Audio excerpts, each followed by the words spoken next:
Alors, on m'a dit que le thème d'aujourd'hui, c'était le combat spirituel. Parce qu'effectivement, le carême, c'est plutôt ça. Et alors, quand on dit ça, il faut quand même pas oublier que le combat, il est tout le temps. Il n'est pas seulement pendant le carême. Et la difficulté, c'est souvent de voir qu'il y a un combat, en fait. Parce que la ruse de notre ennemi, c'est Satan, évidemment, c'est de nous faire penser que nos choix les plus mauvais sont naturels, quoi. C'est comme ça. Tout le monde le fait, d'ailleurs. Et de n'avoir plus conscience qu'il y ait vraiment un combat.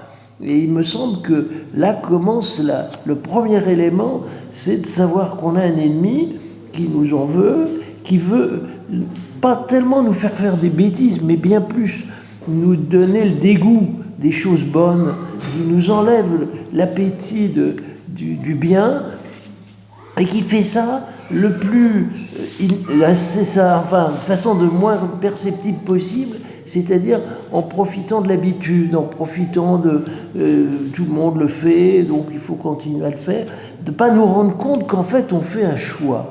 Et comme on n'a pas conscience de faire un choix, on se laisse emporter par le courant et on prend les plus mauvaises décisions qu'il faut.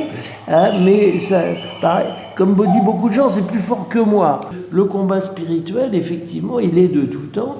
Et que l'astuce de l'ennemi, c'est de nous faire pas percevoir qu'il y a un combat, de faire qu'on agisse comme ça par le premier mouvement qui nous traverse et que nous ne sachions pas qu'il y a une lutte vraiment.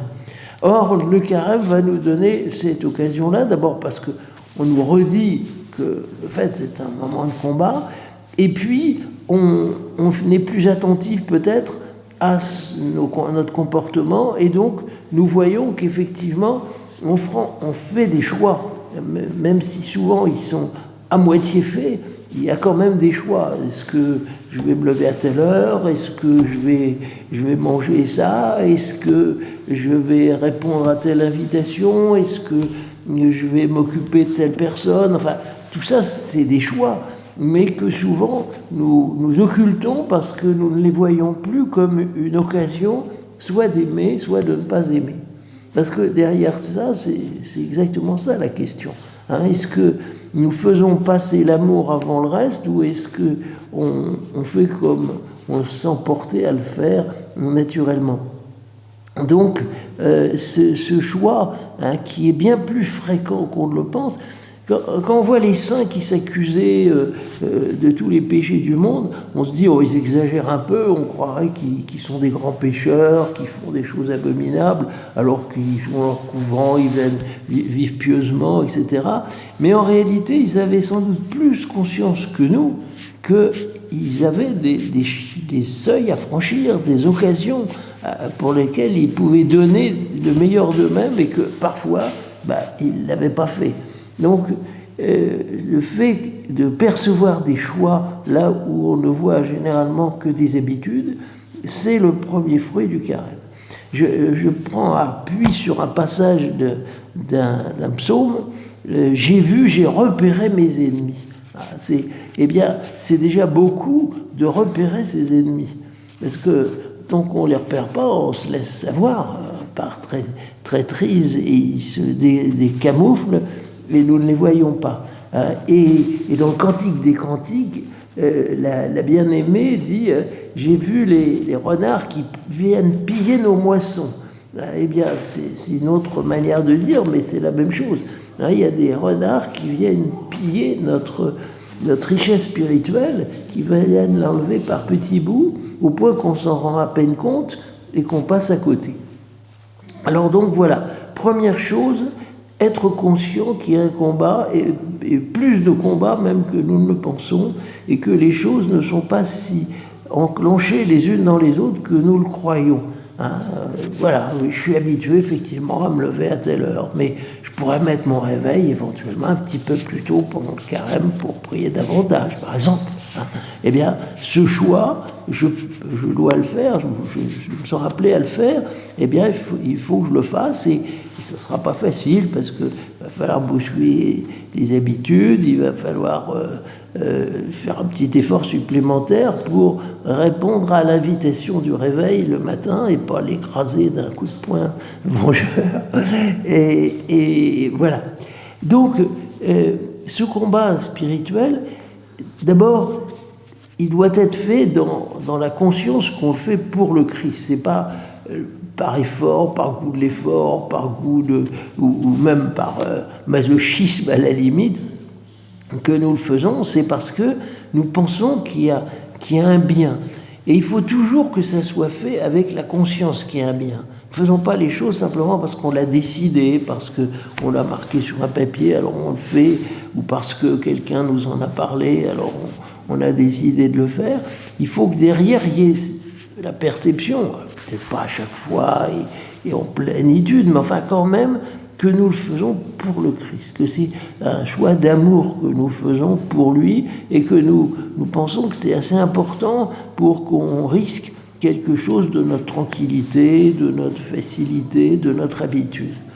Et c'est là que ça va donner du prix à ce choix que nous faisons, et même j'allais dire une certaine joie, une joie de pouvoir faire quelque chose pour quelqu'un qu'on aime.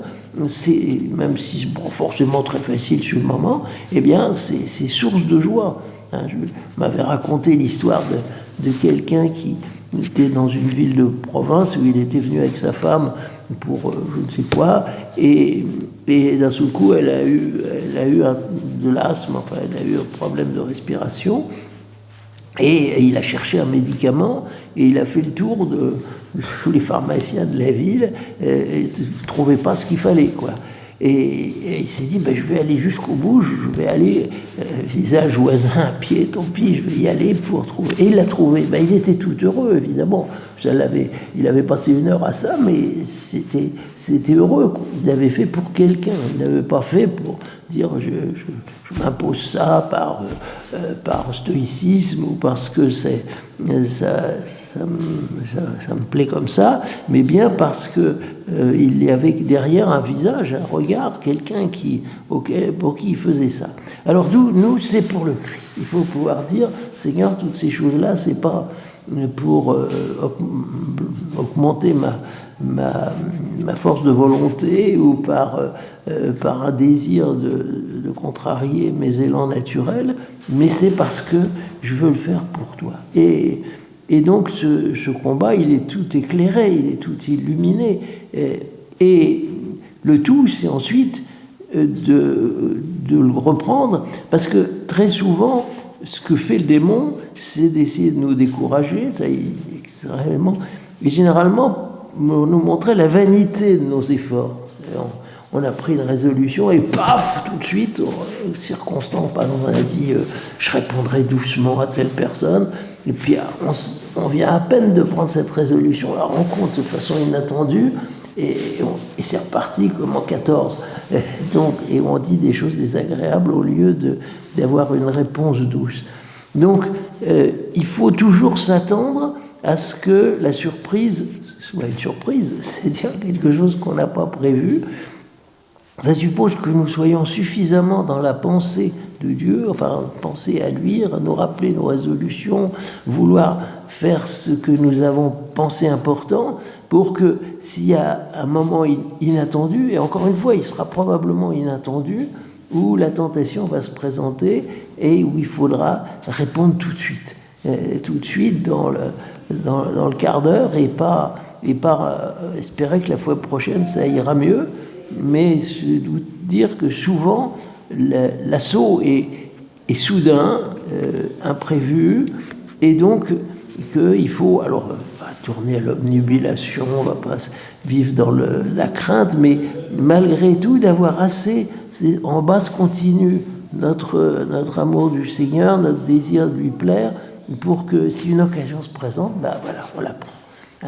Et si on l'a perdu, on trouve une manière de continuer quand même l'effort. Vous savez, souvent, c'est comme ça, la première escarmouche, on se fait mettre au tapis, mais on a encore assez de force pour se relever.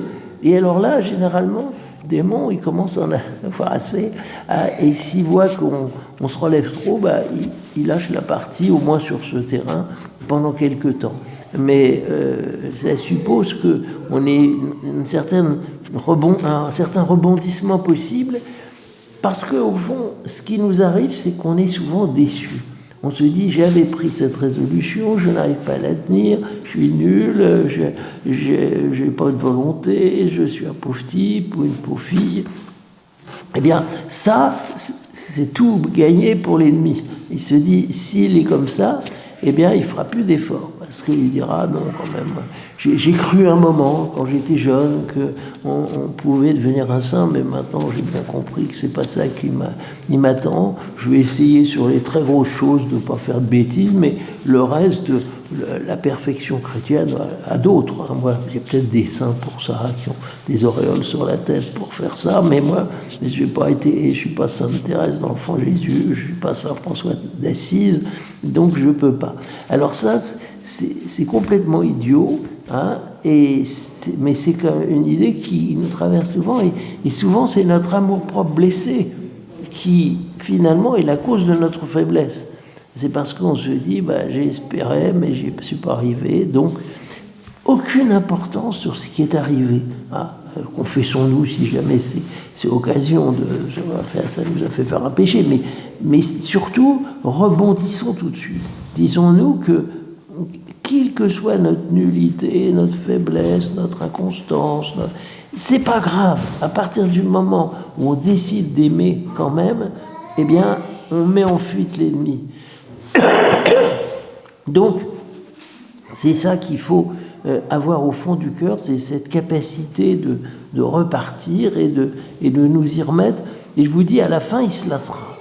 Il se lassera parce que il verra que sur ce point, ça ne marche pas. Et son principal atout, encore une fois, c'est le découragement. C'est-à-dire ce moment où on n'a plus envie, où on lèche ses plaies en disant je ne suis pas ce que je croyais.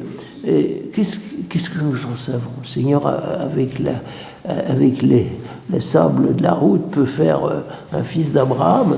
Avec les rochers, les pierres qui sont sur la route, il peut faire des fils d'Abraham, comme a dit Jésus. Avec des gens nuls comme nous, il peut arriver à faire des héros et des saints. Et le tout, c'est de faire confiance. Ce qui nous sauve, c'est la foi. Et cette foi, elle est souvent bousculée par, effectivement, les échecs que nous avons eus, mais n'en faisons pas une histoire de ces échecs. Ils sont sans doute embêtants de certains points de vue, mais ça ne nous a pas enlevé la foi, ça ne nous a pas enlevé le désir d'aimer Jésus, on va s'y remettre. Alors, il y a aussi, dans ce combat, je ne sais pas combien de temps j'ai encore, et il y a encore dans ce combat la question de ce qu'on appelait jadis la procrastination. Je ne sais pas si vous savez ce que c'est, moi c'est un mot que j'ai appris récemment. Ça veut dire le fait de tarder à faire quelque chose, de remettre à plus tard. Dire oui d'accord, je le ferai, c'est promis, mais enfin pas tout de suite. Hein. Alors ça, c'est encore un piège parce que il est évident que si on ne le fait pas tout de suite, probablement on ne le fera jamais. Parce que ça nous coûte sans doute, mais surtout parce que on se dit un petit délai, quoi. Vous savez, il paraît que Madame du Barry, qui avait été la maîtresse de Louis XV, en fait, elle est passée devant le tribunal révolutionnaire, et à cause de ses dépenses somptueuses, et on l'a condamnée à mort. Et alors, elle est montée à l'échafaud, elle n'emmenait pas large, et elle dit... Vous ne pouvez pas me laisser 5 minutes, monsieur le bourreau. Hein. Et alors, je ne sais pas si le bourreau a consenti ou pas, mais on a envie de dire, donnez-moi 5 minutes, quoi. D'accord, l'eau froide, d'accord, j'ai compris que si l'eau froide, quelquefois, ça peut être une manière de se réveiller un peu spirituellement, mais pas tout de suite, s'il vous plaît, un petit peu. Alors, on perd toutes ses forces avec ça. Hein. La seule manière, c'est... Quelqu'un m'avait dit... À la boxe, c'est comme ça. Il faut bondir sur le ring et dire « Ah, tu veux te battre, eh bien, on va y aller. Hein » Et là, le démon, il n'emmène pas large. Hein. Mais sinon, si on est en train de fuir à moitié et de retarder, eh bien, il nous aura beaucoup plus facilement. Donc, bondir sur le ring, vous vous souviendrez de la formule, mais parfois c'est ça avec l'ennemi, c'est de ne pas lui laisser une minute de répit et de dire tu veux te battre, on va voir ce qui va se passer. Et comme c'est un lâche, eh bien, c'est souvent là qu'il lâchera le combat. Et parce que dès qu'il est à visage découvert, enfin, généralement il perd ses forces, comme avec Jésus dans les tentations au désert, il est obligé de se déclarer et il est déjà plus ou moins déjà battu par ça. Donc voilà, ce combat spirituel, alors il ne faudrait pas croire que ça triste notre vie, c'est l'inverse. Hein, ça émet au contraire une grande gaieté, d'abord parce que parfois on s'amuse, hein, on s'amuse de voir les ruses un peu idiotes que l'ennemi prend. Parfois c'est grossier même, enfin c'est grossier à tous les sens du mot, quoi. Quand même, enfin, il manque d'imagination. Là, non, encore rappeler mes souvenirs d'enfant ou de jeune homme sur tel sujet. Oui, d'accord, je sais. Et après, qu'est-ce qu'il a à dire encore, hein? De fait, souvent, bon, mais enfin, de s'amuser aussi, de faire qu'on retrouve notre liberté.